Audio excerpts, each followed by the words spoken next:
What if the earliest spiritual seekers believed that protection wasn't something you prayed for, but something you could carry? Hidden within ancient Gnostic traditions, texts once buried and nearly forgotten, are symbolic teachings about three simple objects. Not objects of worship, but tools of awareness. These weren't meant to control the world around you. They were meant to transform how you experience it. Tonight we explore these three mysterious ideas and what they might actually mean for us today. 1. Setting the context. In ancient times, certain spiritual groups believed that reality was layered, not just physical, but mental, emotional, and deeply internal. They taught that confusion, fear, and distraction weren't always external forces, but patterns within the human mind. To navigate this, they didn't rely only on rituals. They used symbols, intention, and awareness tools, simple physical reminders that kept them grounded, focused, and mentally clear.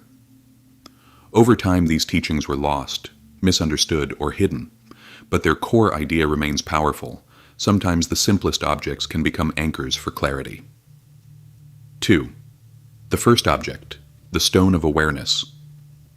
The first object is a stone. In many ancient cultures, stones were seen not as magical, but as grounding. One particular deep blue stone, often associated with wisdom traditions, symbolized inner vision and awareness. But here's the key idea. The stone itself doesn't give you power.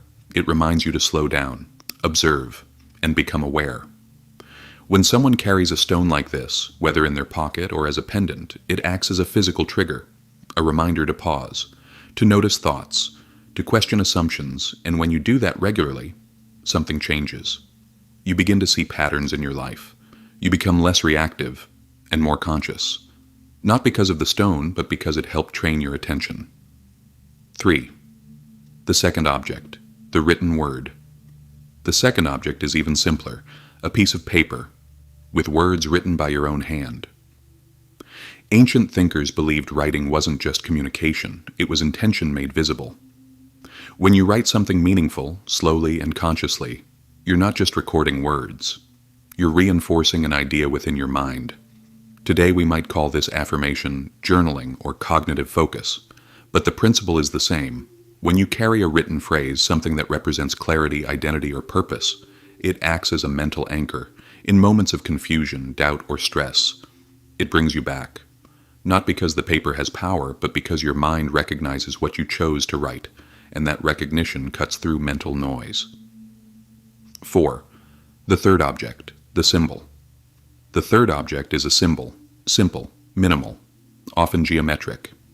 In ancient traditions, symbols weren't decorations. They were visual shortcuts for complex ideas. One of the most common forms was a circle with a point at the center, a symbol of unity, wholeness, and the idea that the individual is part of something larger. When you draw or place such a symbol in your environment, it becomes more than just an image.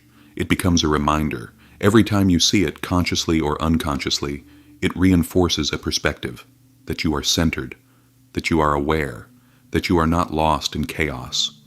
And over time, your environment begins to feel different, not because the symbol changes the space, but because it changes how you experience the space. 5. The real meaning behind the three objects. Now here's the truth most people miss. These objects were never about external protection. They were about internal alignment. The stone trains your awareness.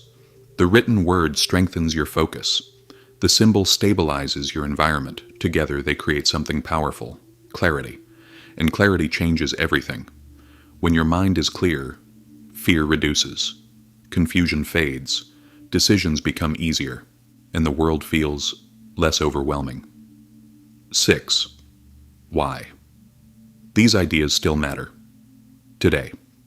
In today's world, we are constantly distracted. Notifications, noise, endless information. It's easy to feel mentally scattered. But these ancient ideas remind us of something simple. You don't always need complex solutions. Sometimes you just need anchors. Something to bring your attention back. Something to remind you who you are. Something to help you pause and date and think clearly. So maybe the question isn't, do these objects have power? Maybe the real question is, what happens when you become more aware, more focused, and more intentional? Because in the end, The most powerful tool was never the object. It was always the mind using it. And once you understand that, you don't just carry the object, you carry control.